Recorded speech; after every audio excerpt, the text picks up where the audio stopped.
So to cut the story short, my reading habits was put aside. I was in a reading slump. Not until the last quarter of 2021 that I found the motivation to read again, and the comeback was amazing.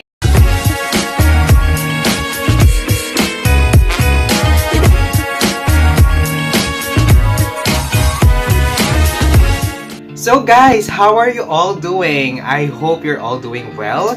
As for me, I'm doing just fine. And this episode is a special one because we are going to talk about books. My new reads for 2022.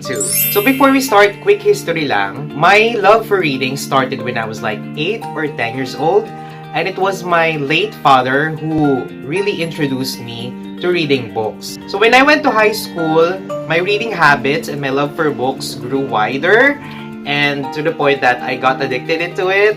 Pero when I went to college, it was lessened because I had to focus on my academics, and I was also introduced to a lot of new habits. Then I graduated and I had to focus on my review for the board exam, and then I get to work, which leads me to a lot of new habits and new interests. So to cut the story short, my reading habits was put aside. I was in a reading slump. Not until the last quarter of 2021 that I found the motivation to read again, and the comeback was amazing. That's why right now I'm so excited to do this video again. So this is gonna be my second video about books. First one was during the reading month, so if you haven't watched it yet, you can still catch it. The thumbnails in here. For this episode, I'll be featuring my new books and also a book that I've just borrowed from a friend, which is I'm also excited to read. So, what are we waiting for? Let's start! So, my first new reads for this 2022 is no other than this Bible diary.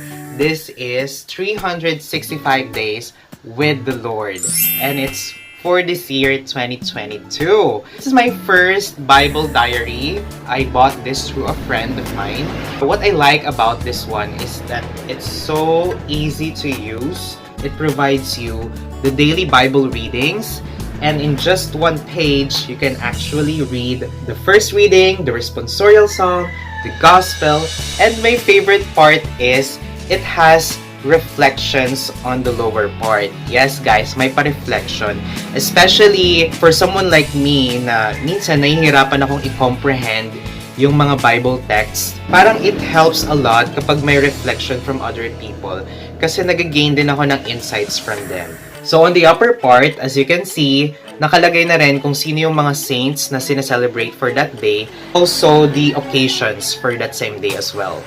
But of course, reading the actual Bible is still essential. I'm not discrediting it. But if you're someone like me who's always busy, always on the go, I think this is for you guys because this is so convenient, simple, and straightforward. Plus, it has additional reflections and readings which can give you inspiration, motivation, and spiritual growth. So once again, 365 Days with the Lord. Next is Why Worry by Dunn. This book is very light and relatable, perfect for those who are starting to read a book. It's just 100 pages, so no doubt matatapos kayo agad. Plus, it has the lives and experiences of saints, and also marami siyang quotable quotes. Yes guys, na magagamit ninyo when you're journaling, or if you want to post some inspirational messages on social media, you can get a lot from here.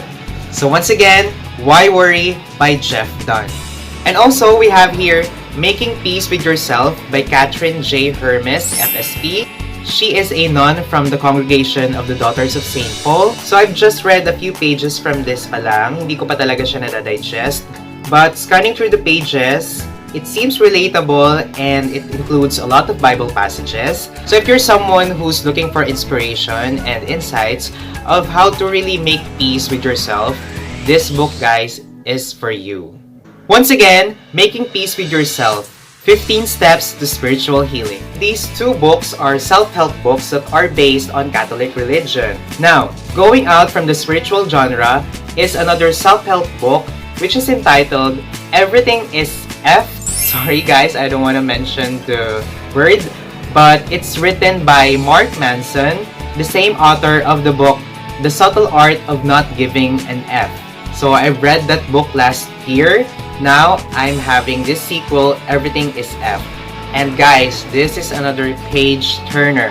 Light, casual, and direct, but I can guarantee you can gain a lot of insights from this book. So I'm halfway through it na, and if you want to read this kind of book, you should be open-minded and neutral because this book tackles some religion issues but on a different perspective. So you should not react automatically, rather try to comprehend it deeper. But on a general note, this book is really something. It can give you a lot of insights, information, and I must say that it will blow your mind. Once again, Everything is F'd, a book about hope by Markmanson. Now, from non-fiction books, punta naman tayo sa fictional genre, and this is History is All You Left Me by Adamsilvera. Okay, Adamsilvera. This book, guys, is lent to me by a dear friend, Sir Brando. Shout out to you. Thank you for lending me this book. Guys, I'm so excited because this is gonna be the first time that I'll be reading a BL novel. You know, boys love. And you know, I've watched a lot of BL movies and shows, but I've never had a chance to read a story or a novel, so I'm excited. So, scanning through the first pages of the book, I can really sense the teen fiction spirit, and this genre is somewhat I can relate to as well, because, you know, I also live in the modern times. When it comes to the vocabulary, I think it's tolerable naman. Anyway, I'll have my Merriam-Webster to back me up pag meron akong words na hindi maintindihan. So, it's just fine. I'm going to enjoy this book for sure. So, once again, History is All You Left Me by Adamsilvera. So, that's it, guys. Those are my new reads for this year, 2022. I hope you enjoyed knowing some of those books. And if you have some other book recommendations, please drop them on the comment section or you can send me a private message. I would be glad to know them and I might read them in the future. So before we end this episode, quick shout out to my friends who really loves to read. First of all, Mrs. Jelly Kate, Pabia, Jacel Moncada, Pamela Balatico, of course Sir Brando Iruma for entrusting me his book, Mom May Jane, and son Basti, hello! And also a student from our school, Princess Despe. I hope you're having a good time right now and God bless you.